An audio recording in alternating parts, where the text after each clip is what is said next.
saw a video earlier this week. It appeared in my recommended. It was an older woman by the name of Emmy van Deurzen, and it was titled How to Get Your Confidence Back. So I clicked on it, intrigued by what she had to say, and honestly, when the video was over, I felt like I could exhale. Hello, my friend. You ask me how you can bring some confidence back into your life. Well, that's really easy, because your confidence starts when you remind yourself and you remember that your life is your own. It belongs to nobody but you, and you decide how you're going to be in it. I feel like sometimes hearing older people say things just hits different, even if it's something that you already know. It's your life. What do you want? I've thought about this a lot within the context of personal style, which maybe feels disconnected here, but I actually think it very much connects. I feel like every time I open up my computer, my phone, go on any social media site, I'm seeing someone tell someone else how they should or should not dress. Whether this is like a kibby thing, which we all know how I feel about that, the season thing where people type your color palette by seasons and you're only supposed to wear those shades within that season. I know some people like that, but to be honest with you, every time I watch those videos of someone getting it done by a professional, I feel like I never agree with what the professional says, or I just think they look great and everything, and then the professional is like, don't you dare wear those winter colors. Like, I just don't see what they're seeing, to be honest. Or a lot of the time it's like the colors in the iPhone are just adjusting the contrast automatically, and I'm supposed to have some deeper reaction to that, I guess. I don't know. I honestly, I've never understood it. And most recently, I saw people saying you should dress for your Venus sign, and then I saw other people being like, what the fuck? Don't you dare dress like your Venus sign. I'm like, what the fuck does that even mean? What are we saying? Is this inspiring to people to go online and be told how to express their personal style by every person alive? If you don't express it exactly the way that these people are telling you to express it, it means you're doing it wrong, or you're not stylish, or it looks bad. Like, this is crazy. Is this not crazy? It's your life, babe. You should wear what you want to wear. You should search within yourself for what colors and patterns and fabrics and silhouettes light you up the most, make you feel the most excited. Fashion is creative. Personal style is personal. Nobody can tell you what your personal style is, though many people on the internet try. I just think it's lame. And I think if you want to know the secret to developing a personal style, it's to stop fucking listening to all of those people on the internet that tell you what you should wear, and instead search within yourself for what it is you are the most drawn to. Experiment. Wear outfits that are fucking terrible and ugly to everybody else except for you. Who cares? Who gives a shit?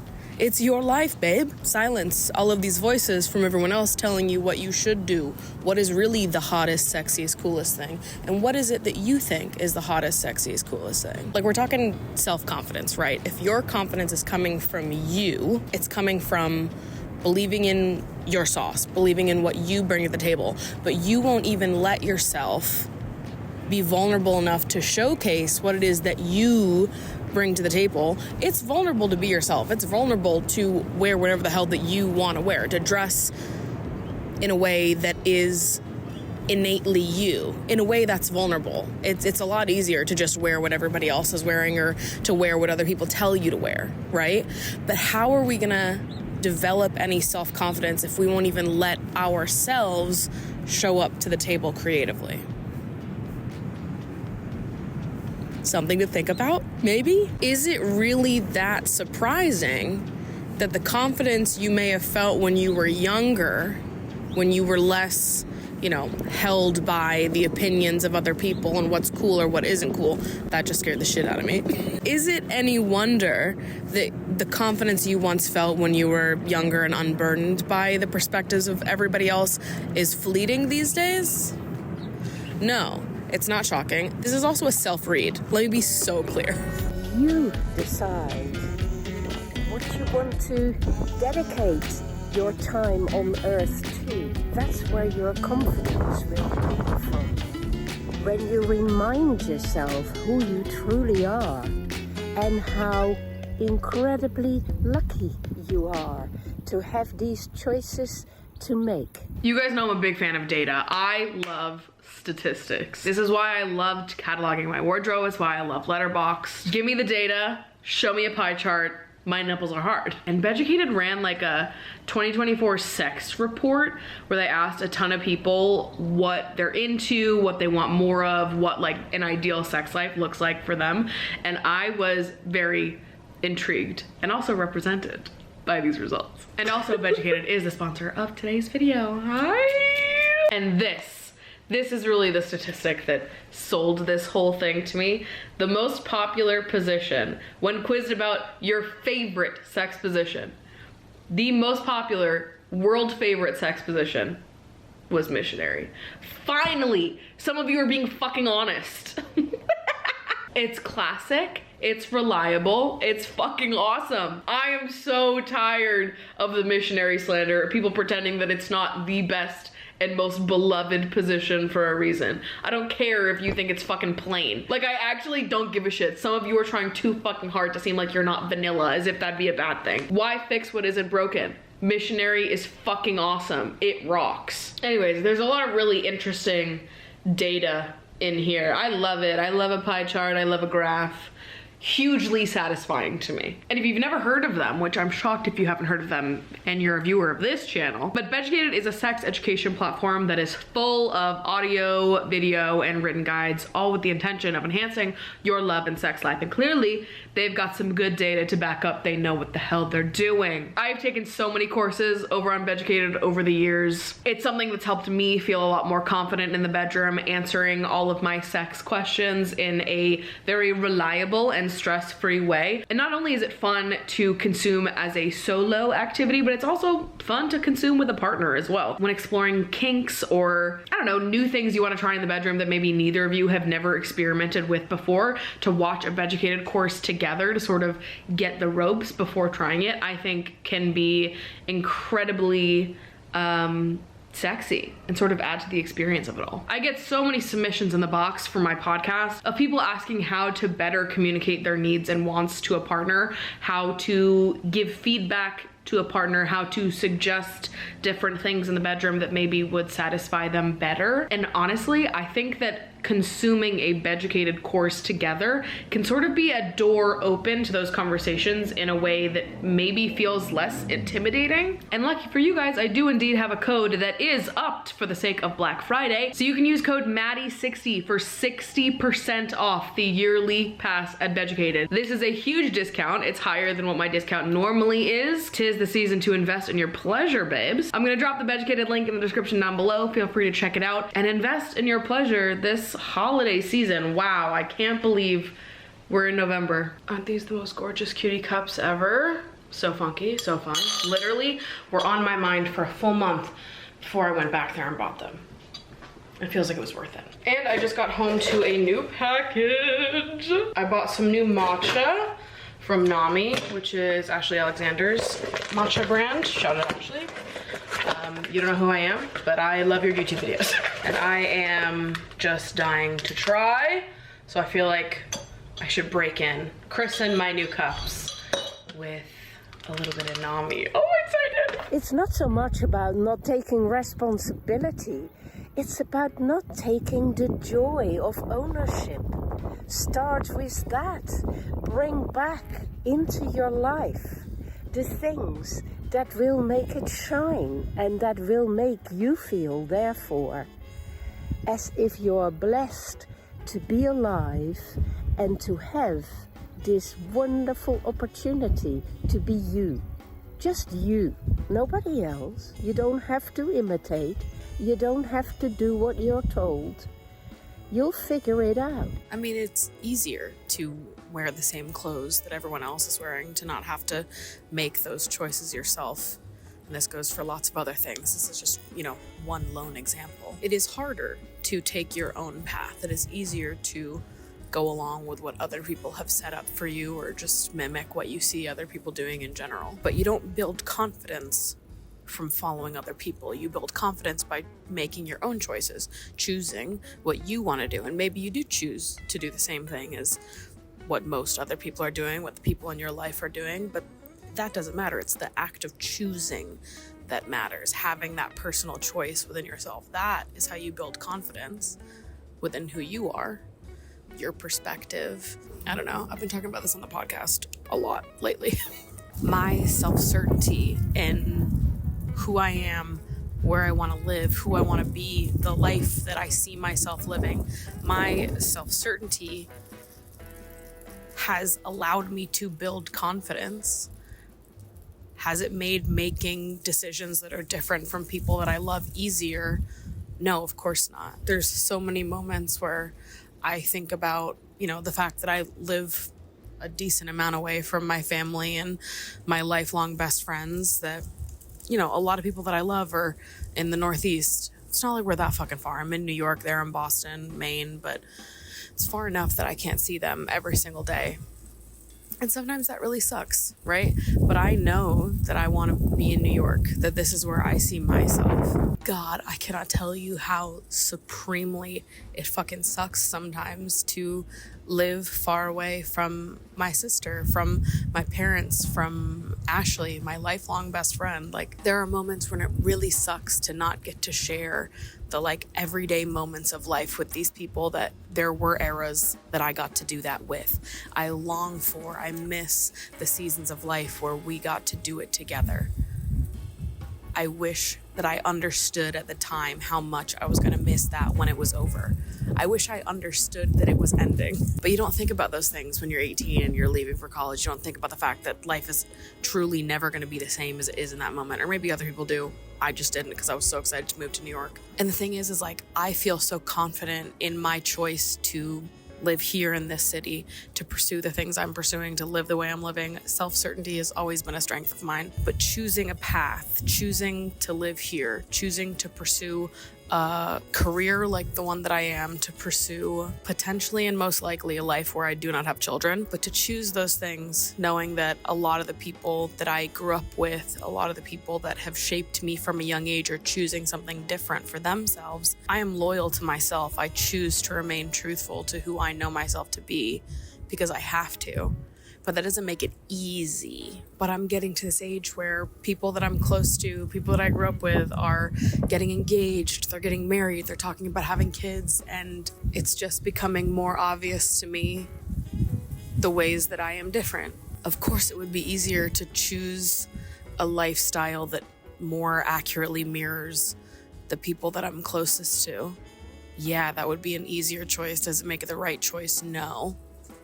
And the right choice, remaining true to myself and my self-certainty, is what helps me build confidence.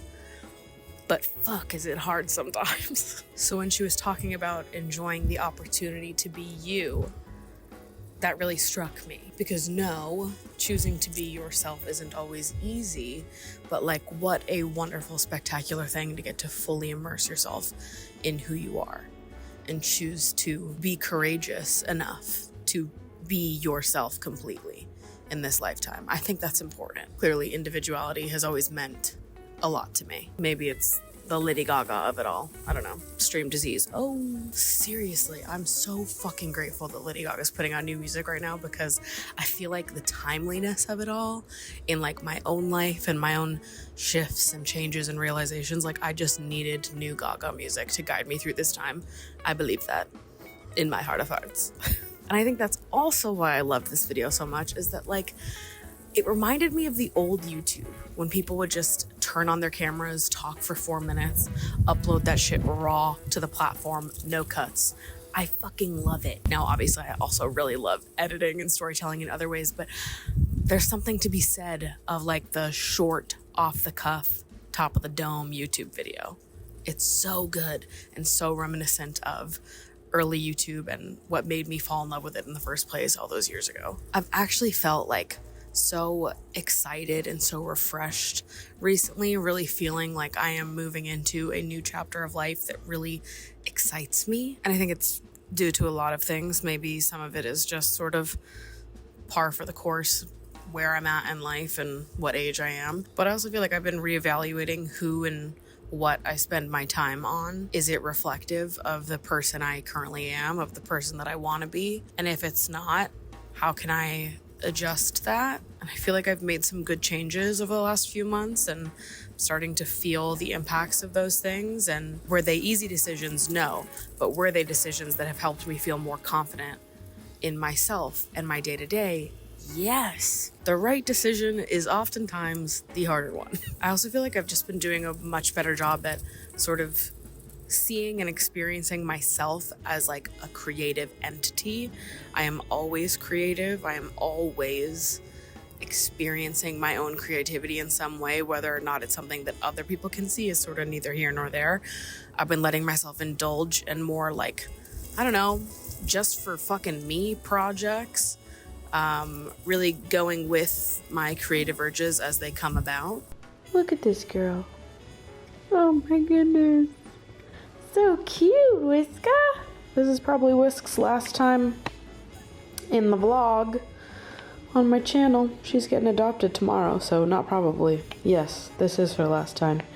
But I've loved every second to be in your foster mama, cute girl. I feel like YouTube knows that I want to watch videos of older women that know way more than I do, providing me little nuggets of wisdom. YouTube has learned this about me, and I don't know how they learned it, but I just want to affirm the algorithm that you were correct, babe. Because I do want that. I think more grandchildren need to be doing the work to get their grandparents on a YouTube channel. Maybe this is just a task that I've given myself. I gotta get my grandma on the pod, bro.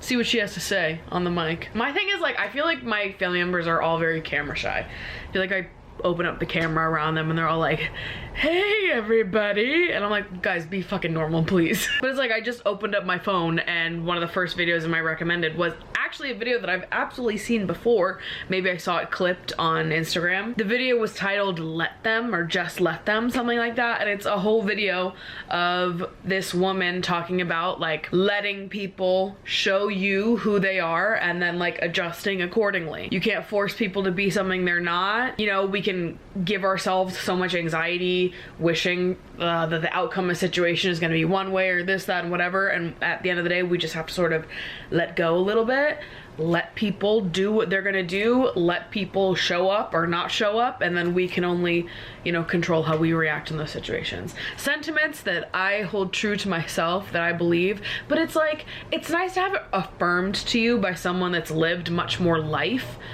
And like, these are good reminders that you need constantly. You don't learn things once, absorb things once, and then never think about it ever again. I feel like you need to constantly reaffirm to yourself why these things are true. I can comfort myself, you know, till my fucking lungs run out of air. And I know I'm capable of that, but it is nice to hear it from other people. Is that like the older sister of it all? I'm like, you know, it's really nice to be comforted by other people. I'm used to doing it myself. I'm half kidding. And half not. Yes, the kittens are very cute, but there's just no one like my mango. There's no one like you, love. I really do mean it though. She is the perfect cat. Look at her. There's this quote that I've been seeing literally everywhere. I don't know if it's one of those things where you hear something once and then you feel like you start to see it everywhere, but maybe you always saw it everywhere, but you only started noticing it now once it started meaning something to you. I don't know. But the quote is, your new life will cost you your old one. And I find this quote to be true in some ways and not true in others, but overall it's one that I do really like and have felt to be particularly truthful to me these days. I know I said I felt like I was going through a second puberty like months ago, but I really do feel that. I stand by it 100%. I just feel like my life is changing. What I want is changing. Who I'm around is changing.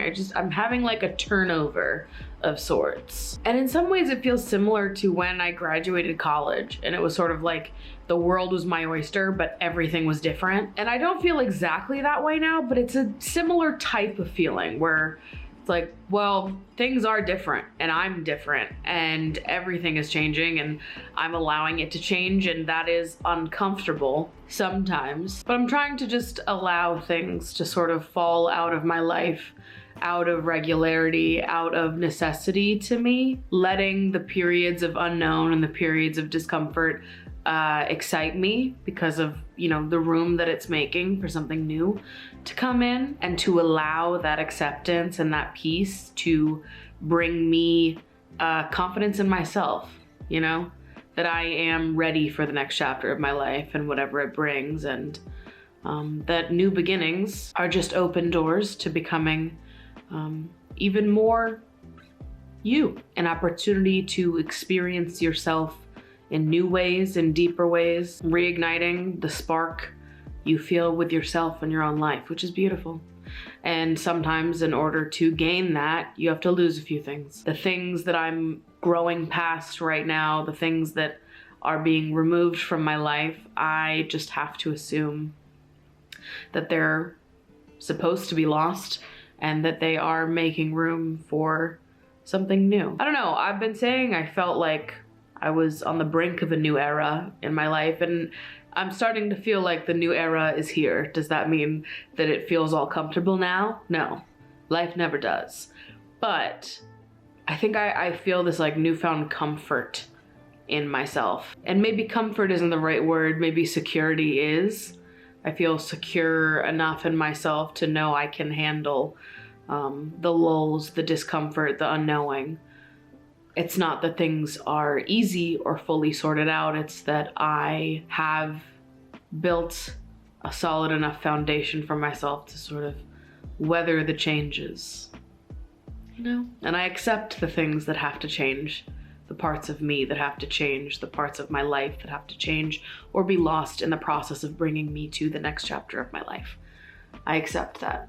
So how do you get your confidence back? Honestly, I loved every part of what Emmy said in her video. And I really think that so much of building confidence is just having the courage to allow yourself to show up. Not waiting until you are a finalized, perfected version of yourself, but just giving yourself the permission to show up and try, to express yourself, be creative, to live as authentically yourself as possible. Does that mean that the confidence spurs up overnight? No, absolutely not. Does it even mean that it stays there constantly, that it doesn't ebb and flow? No, you're still a human person, but having the courage to continuously show up, to reinvent yourself, to discover and reconnect with what's inspiring you, to allow yourself to change and shift, to let go of parts of your old life that don't fit right anymore. Really, it's just the courage to show up and be flexible, the courage to be wrong, the courage to honor who you are in this moment. And I think slowly over time, you just start to feel a little teeny bit more confident with each passing day. At least that's what I think right now, at age 27, almost 28. And for now, I think I'm just gonna keep taking my advice from older women on the internet until one day I am an older woman on the internet. And I'll be able to look back on these little video diaries I made for myself when I was in my 20s. Maybe I'm right, maybe I'm wrong, I don't know. But this is how I'm feeling today. And thank you guys so much for sitting with me, for chatting it through. Hopefully you feel like you can exhale now too. I love you so much. I will see you in my next video.